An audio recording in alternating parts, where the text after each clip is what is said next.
So you probably clicked this video because you're struggling with productivity. And to be honest, that can mean a bunch of different things. That can mean maybe you know what you have to do every single day. You have a list of tasks, but you just can't get it done. Or maybe you're not too sure what you have to do every single day. And maybe you're just kind of like doing stuff as it goes and you're not really getting to your goals every single month. Or maybe you know what you have to do, you have the task, but you're just prioritizing everything wrong and you're just not getting anything done.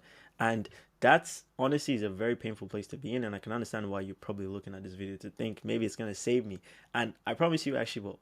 Like, I'm actually so confident that I'm gonna promise you by the end of this video, you're never gonna need to watch any sort of productivity videos ever again. I promise you, because there's so much trash, and bro, I swear to you, so much trash that's literally just made for you to watch more videos so that you can just keep being in a loop that you think you need more productivity advice, but you actually don't, because no one actually tells you the fundamental truth. And I think these people do know the fundamental truth because it's not that hard, but a lot of people just don't want to say it in a very blunt way that's very easy to understand. So what I want to do is I want to distill that information into your head, because I've been able to build very successful business and obviously make a lot of money by being productive and by doing the stuff I need to do every single day. So if you can learn that and implement that into your business, you can actually make a lot of money. And if you're looking at me and being like, who is this guy? I've never seen this guy before. If you haven't seen my stuff, I've been able to build most six-figure businesses. And it's like, you can't do stuff like this by accident. It's impossible. Like, how would you do this accidentally? You might look and be like, there's a dip here, but it's like, I switched processors, so I'm not even using this processor mainly. I'm mainly taking like bank wires or doing it through a different stripe. But what I'm trying to say here is, you can't build businesses that make a lot of money by accident. There's a lot of work that comes with it, and if you don't have a lot of leverage, you probably realize that, shit, I'm doing all this work right now. What work is it going to take me to get to this next stage? And you probably know that if you keep being as productive as you currently are right now, which is maybe not that much, because I'm assuming you're watching this video to learn how to do it, you probably know you're not going to get to that level. So I'm going to explain and distill the information that I've learned that's allowed me to get to that level, and the stuff that I'm currently doing right now that's allowing me to just be productive and actually do the things that I need to do. So without further ado, let's just jump into this, guys. It's going to be pretty juicy. Everyone is doing the whiteboard stuff nowadays, but I don't have a whiteboard, so you guys just have to use Figma. You have to watch me share my screen on Figma. So apologies if it's not as pretty as it might look. But how to be productive. So this would be the only productivity video that you ever need to watch. I promise you that. Okay, I swear. Okay, and there's only really three key things that you really need to look out for. So I'm gonna list them out. There's three key things, and by the end of this, you will know what is actually stopping you. Because everyone talks about doing the timers, everyone talks about doing the 5 minute strategy. Do your 5 minute work first, your 2 minute work first. Or everyone talks about using like whatever Notion to-do list template or whatever to-do list tracker they're telling you to use. Everyone's telling you to use that bullshit, but realistically, it's not that. You have to understand what it is on a fundamental level. So for you to understand why people are productive in the first place, or why people are able to get a lot of stuff done, because I'm sure you probably know a lot of people that are getting stuff done, and you think to yourself, what's so different about them? I'm going to explain to you what that actually is by giving you an analogy, because there is people that might not do those things that YouTubers and all these gurus are telling you to do, but they're still making a lot of money. And how is that even possible? Let me explain. So let me give you an example. Here's a story. So let's say you're playing a fighting game. So let's say you have a friend and you guys are playing like a video game or something like that. And I couldn't think of a fighting game name. I know there's one that we could use, but I couldn't think of one. So I'm just gonna give you guys an example here. So let's say there's a fighting game and it's like you guys combat, 2 player screen, whatever. So let's say there's one character that your friend picks, and this character has literally everything maxed out. They have the health maxed out, they have the strength maxed out, agility, IQ, endurance, and they're like almost like the most broken character in the game. They're like really, really good. And let's say your friend has a normal skill set. So your friend has like, nothing crazy. Maybe you guys have never even played this game before. It's the first time you guys are playing this game, okay? And then let's look at this guy over here, character 2. So this is the character that you picked. He has 2 health, 2 strength. It's kind of all over the place in terms of like skills. It's not maxed out compared to this one that's like 5 stars everywhere. This one is hit or miss. But let's say you also have the same skill set that your friend has. You've never played the game at all. It's your first time playing it. You're not too sure. You're just trying it out to see what the game actually is. But you guys have the same skill set, but different baselines. Okay, so your baselines of characters is different. One is more OP, overpowered, and then one is not as OP, which is like, you can see the stars. It speaks for itself. So assuming you guys have the same skill sets, who is going to win? Like, you guys have never touched the game before. It's your first time. You guys have the same skill sets. Let's just assume you guys have, but different characters. Obviously, character 1 is going to win 99% of the time. And why is that the case? It's simply because character 1 has a higher baseline. The baseline of health is high, the baseline of strength is high. So it's like if you're trying to land punches on it, it doesn't take as much health. If he lands a punch on you on the game, it takes a lot of health. And he can move out of like situations better, so he can dodge your attacks because his agility is higher, its endurance is high as well too, so he can do a string of attacks even more. So it's like you are literally just handicapped because the baseline of this person is just way more higher than yours. You might be thinking to yourself, what am I getting with this? Let me explain, because this is important for you to understand. Okay, so now let's say that you realize that, okay, I'm kind of handicapped right now. This guy's character is way better than mine, and I can't change my character. Let's just assume you can't change it. So what you now resort to doing is like, okay, cool, I need to become better at this game so that I can have an advantage compared to this other person. Okay, hear me out. So now let's say you start watching every single YouTube video on this like fighting game to become like better than the guy that you're watching, that you're playing against. But let's say the guy playing character 1, so your friend, now realizes that, oh shit, you're watching these videos, it might become better than me, let me watch these videos as well too. So he starts to watch the exact same videos that you're watching. And then what ends up happening? So what ends up happening is character 1 is still winning all the time. So your friend is still kicking you in the ass every single time because they have a better character. You might be honest, where am I going with this? Let me explain. Okay, so let me just go back here. I don't know why my mouse is being super weird, but the reason he wins is because his base level is higher. And this is one thing a lot of people don't understand. When it comes to being productive or just doing more, everyone has base levels of stuff that allows. There's basically what it is to be productive. What that basically means is like being able to just do a lot more in like less time and actually get the stuff you need to do done. Everyone has like a different baseline of the factors that influence the productivity, because there's factors that influence it. Okay, so everyone has a different baseline. So using the game example, you being able to beat your friend in this game, there's a lot of factors that influence it. Your skill set is a factor, but also the baseline of the character you're using is a big factor. So when you're trying to be productive, you have different baselines. What does that mean? So in order for you to be more productive, you need to increase your base level. You need to increase those factors that influence your productivity and increase the heck out of them. That's the only way you're going to be able to get more stuff done. And there's another thing that I also need to get into, but I'll get into that a little bit later. That's the first step. You need to increase your baseline. And the base level stats to become more productive is a few things. So the first one that you need to increase is you need to increase your why and your purpose. Now you might think to yourself like, oh, I've heard about these things before. Everyone tells me I need to have a why. I need to know why I'm doing stuff. You probably already have that stuff. You probably already have a reason why you wake up and you go on the work computer every single day. Even if it's not consistent, you have a reason. Maybe it's for your parents. Maybe it's for yourself. Maybe it's for your mom. You want to take care of your family. You want to be able to, retire your parents. You want to be able to do nice things and, maybe take care of yourself as well too. Maybe it's not that. Maybe you just want to prove some people wrong, which is still badass. But it's like, what I'm trying to say is I'm not going to be one of those gurus that tells you, oh, you need to have a why. Like, everyone has a why. The problem is not figuring out your why, because you probably already have one. If you haven't figured out your why, then you should probably stop watching this video and figure out why you even do this in the first place. Because if there's not a good reason, trust me, you're just not going to do it. That's like the fundamental piece. If you don't have a good reason for doing something, you're not going to do it. But that's not a problem, because I know you probably have a good reason to avoid what you're doing.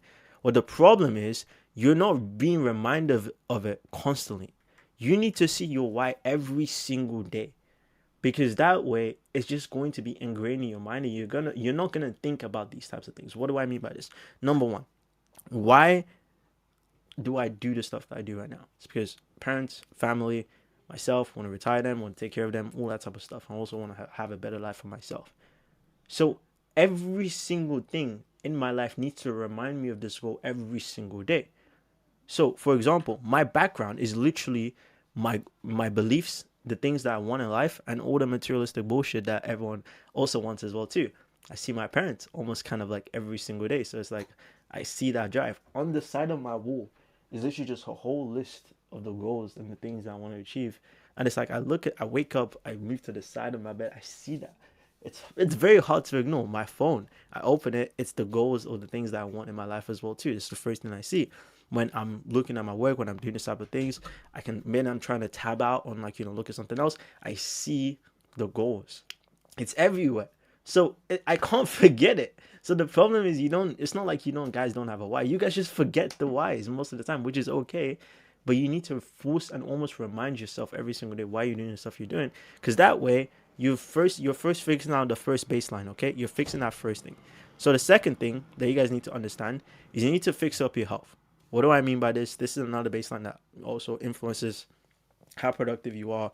There's more, so just stick to this video. I'm going to explain what they are because they're all super important and no one even talks about it because I feel like no one understands it. So health, being active, feeling good, no brain fog, and actually having energy to do stuff. Because let's go back to the other example where I was talking about the game characters. Let's say the character one had like 2 health. If you just hit like 2 punches on that character, they pretty much like die. So their baseline is just like horrible. So they can't sit down for a prolonged period of time and actually do shit. It's the same thing with you guys. If your health is in a shitty situation where you're not investing in your health or you're not trying to like, have energy to actually do stuff, how would you be productive? It's not, there's no Pomodoro timer, there's no like strategy, there's no to-do list tracker that's gonna fix you not being able to physically work. That's impossible.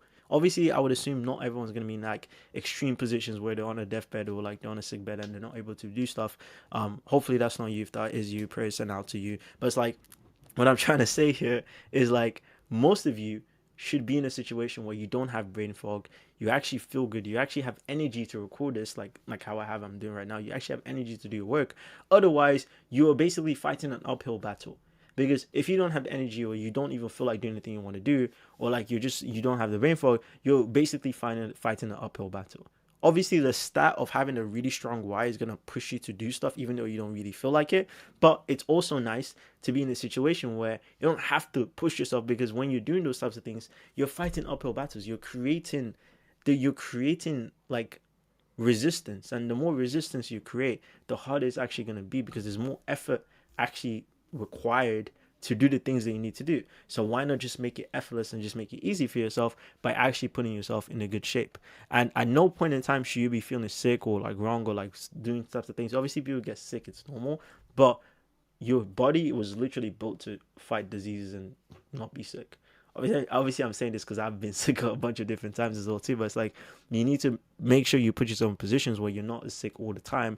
Otherwise, it's also gonna stifle your productivity. Because how would you be able to do stuff when you literally sneezing everywhere? You can't stand up. You're weak. There's no timers or any productivity things that is gonna fix that for you. And this is the thing that makes me pissed off about all these gurus telling you how to be productive, but they don't even talk about the root cause. So fix your health. Okay, first thing I mentioned, find your why, your purpose, and just find a way to remind yourself every single day, whether that's like putting out your wallpaper, whether that's like putting out your walls on your phones. By the end of the day, you look at your things, remind yourself every single day. It's very hard to forget if you see that shit every single day. Very, very hard.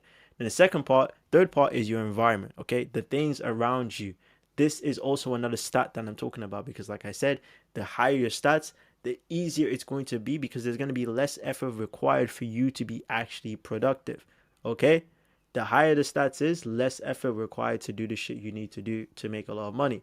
The lower the stats are, more effort required. More effort required means harder to do. Harder to do means you don't want to do it. That's literally the formula for everything. If you want to take away something from that video, that's what I'll say take away. For environment is going to be one thing. So it's literally an uphill battle to do good work in a shit environment. What do I mean by this? If, let's say, I know people that literally they cannot work from home. It's impossible. Maybe they have like baby cousins or kids, or they have stuff around. They just can't work at home. The environment is too shitty to do any work at home, which is okay. It's not a bad thing. That's not what I'm trying to say.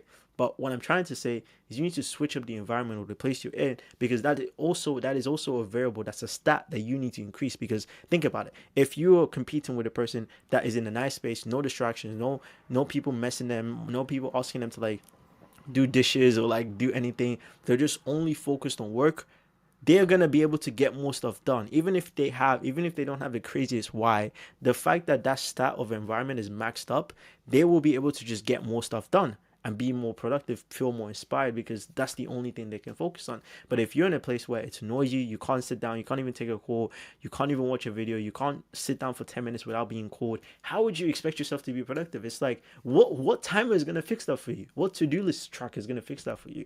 That's why it's a fundamental piece that a lot of people ignore. So I say always get to a different environment where you actually like work is being promoted, productivity is actually being promoted over there. There's a reason why there's certain people that they just can't work at home, so they go to the library, and they go to the library and boom, they get so much work done. They're like, oh my god, I'm so productive in the library. Well, no shit, of course you're more productive in the library, but it's on what else can you do there?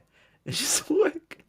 And that's the thing that I don't understand. People will realize this and then they will just completely ignore that fact that, oh, a better environment equals me doing more work. So why not just level up the stat of environment? If you can't improve where you currently live, or you can't move out or do something else, go somewhere else to work. Go somewhere where you're not going to get distracted, and you will see how productive you will be when you're in those environments where you look around and no one's doing anything crazy. Everyone's just at their screen or on their books or on their phones just doing the work they need to do. You're going to look at yourself, you're going to be like, shit, I need to do the work I need to do. And then boom, you get all your work done in 2-3 hours and you're like, shit, I'm so productive. Well, no shit, you're so productive, of course. So work where there's no interruptions. Work where if you're working at home and you can't even go to places, don't have your phone next to you. Find a way to just let your people know, the people around you know that you're working right now, so you don't really want distractions, or just try new places. Anytime I feel uninspired or anytime I feel like I need to work, I just take a cab to the office that I have, like the co-working space that I have.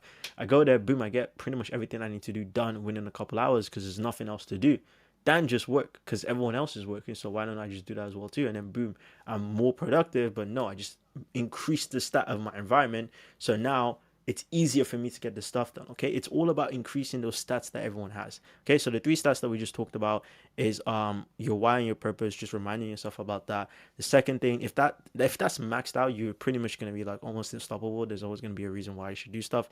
Second one, what was the second one again? Wait, what did I just do? I just made a table. Second one was health. That's also important. If you feel good, if you actually have the energy to do stuff, you're going to be able to do stuff.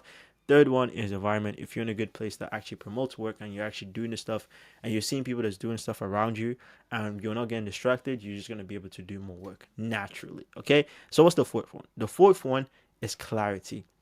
Being able to just know what you have to do and be clear on what it is so that you can actually just do it efficiently. The worst feeling in the world is not being clear. That's like almost probably one of the worst feelings, where you want to do something but you just don't even know where to start or what to do, and you're just thinking to yourself, shit, where do I even start from here? And knowing what you have to do and how to do it, knowing what you have to do and how to do it is basically what I mean by clarity. There's never a worse feeling than not being clear. And honestly, the only way that you can fix this is by breaking everything down into smaller chunks of what you need to do. So if you have like a really big task, like for example, let's say you have to let's say, I don't know, write a VSL, for example. Let's say you have to write a video sales letter. You've never done it before. First thing, obviously, you want to break it down into like different chunks of like, okay, cool, what's actually in a VSL? Or like, what would I need to do to make this VSL like let's say, like, what I need to, you can do the reverse thinking that I think a lot of people do, where it's like, what would I need to do to make this VSL horrible? This is a reverse thinking that a lot of people do. They're super successful, where they look at the bad stuff and then they just realize, okay, cool, if I just avoid the bad stuff, that just gives me a game plan of what I need to do. So what would I need to do to make a horrible VSL? Well, I would need to do no research. I would need to have no structure. I would need to have no CTAs. And then if you just reverse what those things are, it now almost gives you kind of like a to-do list of things you need to do. So for example, now, okay, I need to start with the research. Then once I have the research, I need to have a structure of what I'm going to say in the VSL. And then once I have a structure, the structure could also help me with my research, so I can look for the specific things I'm looking for. And then once I have a structure, I'm going to basically have the CTAs in here. So what you then start with is like, okay, cool, I need a structure. So what do you need to do if you need structure? I need to research a structure. So I need to find the structure of a good VSL, maybe go on YouTube, maybe go on online and find a VSL structure. Boom, you have VSL structure. Cool, now you need to do the research for those bits of the structure of the things you don't know. If it's talk about your client's story or your story, figure out the story, do some research on that, and then you know what you need to do. So you just need to reverse and sit down in silence for a bit, just think about it, map it out, and you find out the clarity of what you need to do. Honestly, you're Google searches away from the things you need to do anyways. Honestly, you can literally go nowadays, you can go on ChatGPT and ask it, how do I do this, and it will give you a game plan of what to do, and you'll be like, oh shit, now here's my game plan. Shit, let me just do it. So that's what I would say. Have clarity. That's also a stat that you need to increase, because the person that knows what they need to do, that can sit on their desk and be like, okay, cool, I know what I need to do, they're going to be more productive. Like, for example, a video like this, some people might take like hours and hours and hours to just create a video like this. But I knew what I wanted to do in my head. I mapped it out on like my notes. I wrote it down. And then I just created the assets and I'm just recording it right now, and I'm clear. And that only took me what? It took me like an hour to kind of like sit down and just kind of like do that. But some people, they won't even be clear in that situation, and that's what takes them hours and hours and hours and hours and hours to be able to just do something that's actually a simple task. So if you max out the clarity, you will also max out how productive you be. So if you know what you need to do and how to actually do it, there's no reason why you're not going to be productive. Okay, so that's the three things, guys. So just to zoom out for you, it's like figure out your why, your purpose, max out your health so you actually have energy to do shit. Then third thing is max out your environment so you actually are in a place where it's promoting you actually doing good work, because that's a stat. And then fourth one is just being clear. It's the same reason why that person that I mentioned before initially at the start was able to be his friend, because they basically just had he just had higher stats. He didn't have to have the craziest skill sets. He didn't have to have all the Pomodoro timers, the Notion to-do lists, the tracking systems, the task doing techniques of doing your first 5 minute tasks. He didn't have to do that because the stats were just higher. So it was just able to do the things he needed to do. And then once your stats are super high, you can then look at those gimmicks. You can try your Pomodoro timers or your to-do list trackers. You can do those stuff. But if you don't have the base level stats, which is why I think a lot of productivity advice is trash, because they don't teach you the base level stats, none of this stuff is going to make any sense. That's why I made this video, because I felt a lot of people were just struggling with that. So that's what I'll put there. Trust me, it will make a huge difference in your life. And this is not even the whole video, okay? This is like just like the first bit. I'm going to talk about the most important part that a lot of people like forget when it comes to actually doing the work. Because if you still do these things, you might still run into a problem. So what is that problem? This is the second thing. Second thing I want to talk about: remove all labels. Okay, what does that actually mean? Remove all labels. What do I mean? Why is my mouse doing this? It looks weird. But what I'm basically trying to say is remove all labels associated with your work. This is something that I've not even perfected myself, but I'm still trying to get better at this. But this is honestly a cheat code to just doing shit and just being like on almost like an efficient machine. But obviously we're not machines, but I'm just trying to explain to you that this is the most craziest cheat code in everything. Remove all labels. What do I mean by this? So when we want to work on something, we basically have labels associated with the actual work. What does that actually mean? So for example, if let's say I have to write a VSL. I'll use the VSL example. Let's say I have to write a VSL. I've never made one before. I'm gonna be like, shit, this is gonna be so long, man. I have to do all this research, I have to do all these things, and then I'm probably gonna do it later. That is a label on its own. That on its own is a label. So me saying that it's going to be hard, it's going to be long, it's going to be this, that is a label. Let me give you an example of what labels are and why they're super powerful, and they can be used as wrong when you don't understand that. So let's say, what example can I give? Okay, let's use this example. So let's say there's two kids in a park.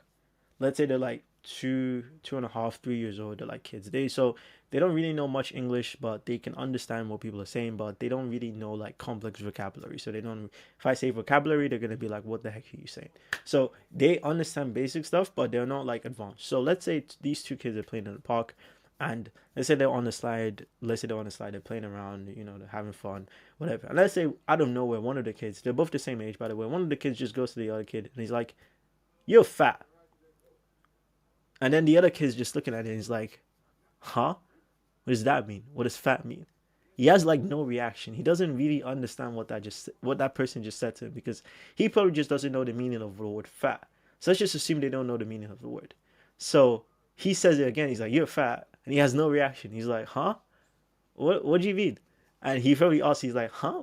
What does fat mean? And then let's say one of the parents hears it and he's like, oh, you can't say you're fat to the kid. That's a bad word.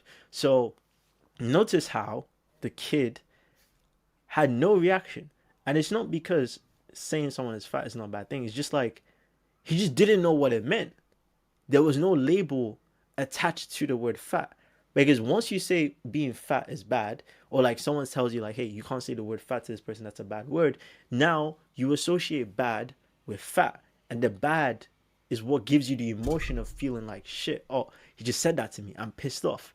It's the label that actually gives you the emotion, not the actual thing itself. So like, for example, now if now the parent said that like, hey, fat is a bad word, never say that again. Now the kid is going to start reminding himself that anytime someone says fat, that's bad. So that's the label that he's associated the word fat with. And now he's going to be cautious. So if someone calls it fat, he's going to get pissed off and be like, no, I'm not fat, I'm not fat, no, I'm fat. And they stop fighting each other. It's like, that's a label. But notice how he didn't have that before because he didn't know what that meant. So that's why I say they're super powerful, because they bring the emotions and they're the ones that actually stop us from doing the things we need to do. So, for example, when you have work that you need to do, let's say you need to write a VSL, you tell yourself, shit, this is going to take too long. Too long is the label that you've associated with writing a VSL, because realistically, is it going to be that long? Probably not. If you look from someone like, say, like an outside perspective, someone that's not VSL, someone that's not VSL for that, someone that's not a business owner, and they're watching you work, and let's say after they watched you work, they have to describe what you did. They're just gonna say, "Oh, this guy was just typing words in the computer." That's literally all you're doing. When you really fundamentally break it down, you're just typing words on the computer. Like, fundamentally, right now, this video, I could have said this video is gonna take me so long. I know what I'm gonna say, but realistically, I'm just talking to a camera and a microphone. I'm not really doing anything crazy. And it's because I removed that label, it just made it very easy for me to actually record this, because there's no label attached to this. If I kept attaching the labels of this is going to take too long, this is going to be hard, I can't see myself doing this, I don't even know what I'm going to say, that's when I create friction. And that's those words I say is what actually creates the emotion of me not actually doing the work. Not the actual work itself, which is the funny part. It's the labels that create the emotion, and the emotions is what stop you from actually doing the things that you need to do, because they're powerful, emotional people. Okay, so if you understand that, you just need to basically remove all these labels. Obviously, it's not going to be simple, because we obviously add labels to everything. So I still do this as well too. So I'm not saying I'm perfect, but it's like, once you can remove it from most of the things, especially the key things that are super important, everything just becomes easier. Don't say stuff is hard. Don't say stuff is going to take too long. Don't say stuff is going to be annoying. Don't say stuff is like it's long or anything like that. Don't say those things, because the more you say it, the more emotions you're gonna have to those acts, to those works and those tasks, and less likely you're gonna want to do it, because you're creating resistance.